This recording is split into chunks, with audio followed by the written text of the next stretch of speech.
I think it's about time to start uppotting some of my little seedlings here. And I am going to start with some beans that I have growing, and then I'm also going to uppot these peppers out of this snail roll starting thing I did.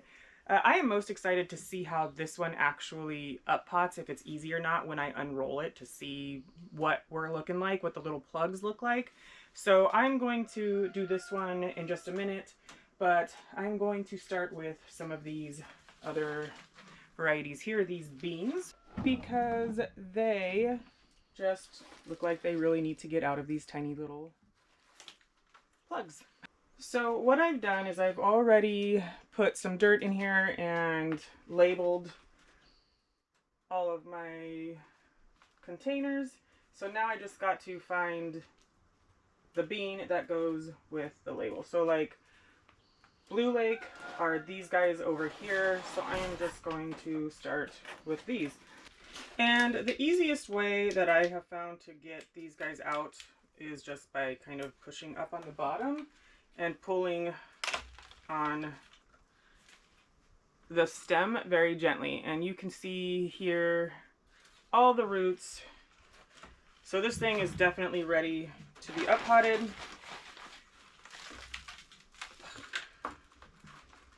So I just emptied out a bunch of that soil so that this sits nice and level with the top of the container, and then I am just backfilling with some more soil and then just kind of pushing down so that there's no air pockets or anything in there. And just like that, that one is complete. So I'm going to set that to the side, and I am just going to get to the rest of these here real quick before moving on to the snail roll. So any of these beans that I have left in here are going to be potted in these here, and these ones are going to go to the school, and the ones that I'm putting in these are the ones that I'm going to keep. So most of these other beans here will be going to the school. So now that that is done, I am going to unroll my snail roll and see what everything is looking like and uppot these jalapenos. I don't really know how I'm going to do this. I mean, I know how I'm going to do it, but I don't know if I want to do it on the wood or on the mesh.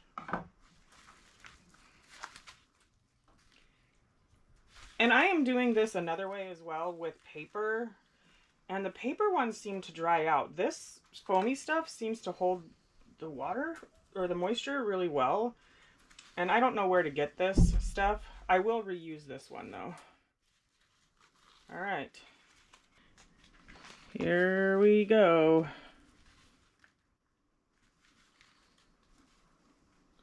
Oh, I don't know if you can see, but see all the roots right there? Oh, well, okay. So I think I need to do this sort of one at a time as I'm unrolling. So this little guy here, oh, and it comes off really easy. So I am just going to unroll and then take off each plant as it unrolls, because otherwise that soil just sticks to this and it won't come off.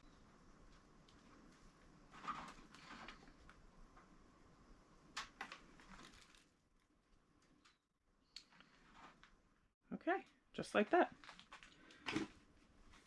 I will pull one more off. So what I'm doing is just right where the separation is between the plants, where this paper stuff is, I am just pulling that one off gently, just like that. It actually comes out really, really, really easy.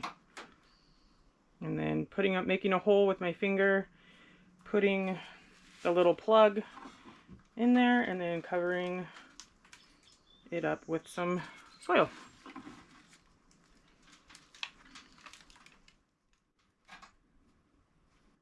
All right, I'm gonna get some more of these taken care of, and then up pot the last of my little seedlings.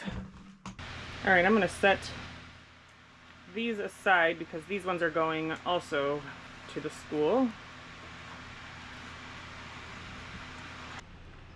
Now, these were an experiment that I did. These were both 3D printed, and this is a self-watering seed starter, and this is supposed to be a replica of the Epic 4-cell with some holes on the bottom so that I can push up the plug. So I'm going to be up-potting these. These ones I wouldn't necessarily up-pot if I didn't have so many little tomato starts in one of them. So these are going to have to be separated and put into their own little containers, but these are big enough. I think that they could have actually stayed in here until they were ready to go into the ground. But right now I am going to up-pot these. You can just tell they're not very happy inside of this. They're kind of closed up a little bit, so I would like to get these into their own little containers. And these were also 3D printed. Neat little thing to do if you have a 3D printer. So I'm going to get some little containers started for these tomatoes, and then these are going to be up-potted as well. So there are 3 tomatoes in here, and I am just going to, there's really no easy way of doing this without breaking this little seed starting pot, so I'm just going to squeeze it a little bit to kind of loosen that soil, and then just, I guess, turn it upside down. I hear it cracking already, and just tap on it a little bit to kind of help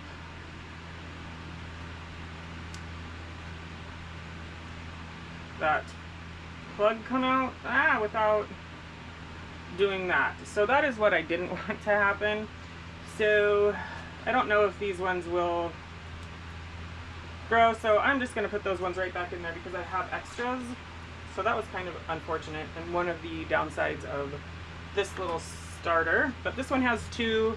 I'm going to just give it a squeeze, tap, hopefully loosen up some of that soil.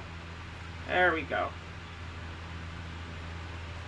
And that one came out nice. Now what I have to do is just get rid of some of this extra dirt here very gently. You can be a little rough with your seedlings. You don't have to be like super gentle. And then I am just going to pull them apart and stick them in here.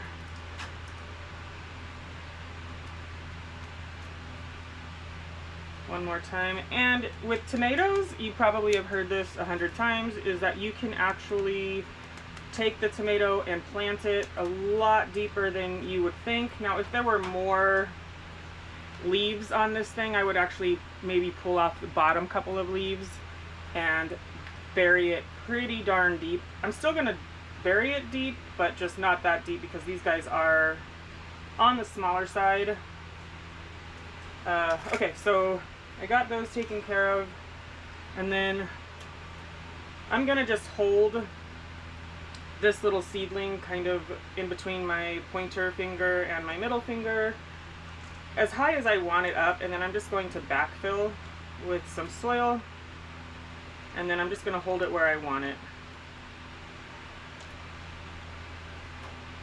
And like I said, I am going to bury these a little bit deeper than I normally would up the stem, because they will grow roots up the stem as well.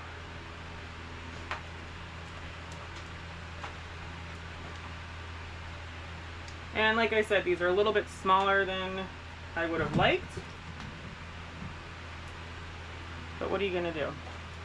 I think next year also I am going to start my seedlings way earlier, because I'm seeing people who have started their own seeds and they're massive. So I think they must have started them sometime in maybe January.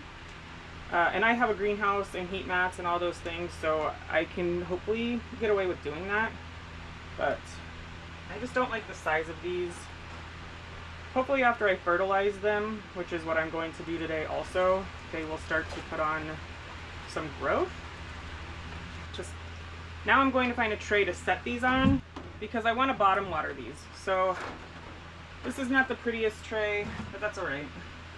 And a lot of these do have one set of true leaves on them already.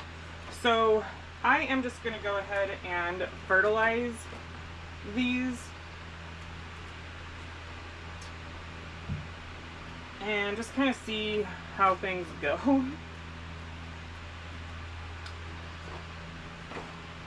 But when I do fertilize them, the ratio is not going to be full strength because you don't want to fertilize them right off the bat at full strength.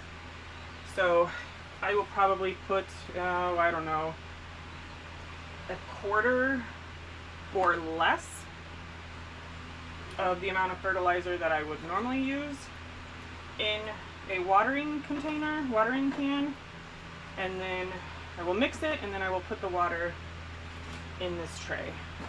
And these plants have all already been living outside because that seems to be the safest place for them, because in the greenhouse something is eating them. Outside they haven't been bothered.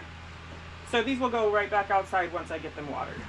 So the fertilizer that I use is this Alaska fish fertilizer. This stuff stinks. I say it every time. If it gets on you, you're gonna smell.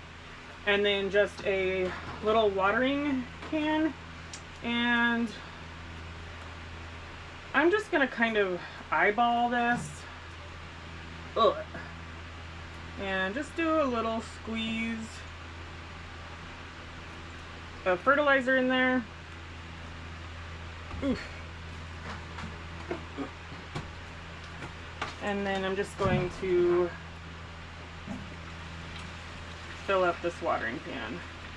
Now, yes, I know I'm filling one watering can with another watering can, but I like the spout on this one.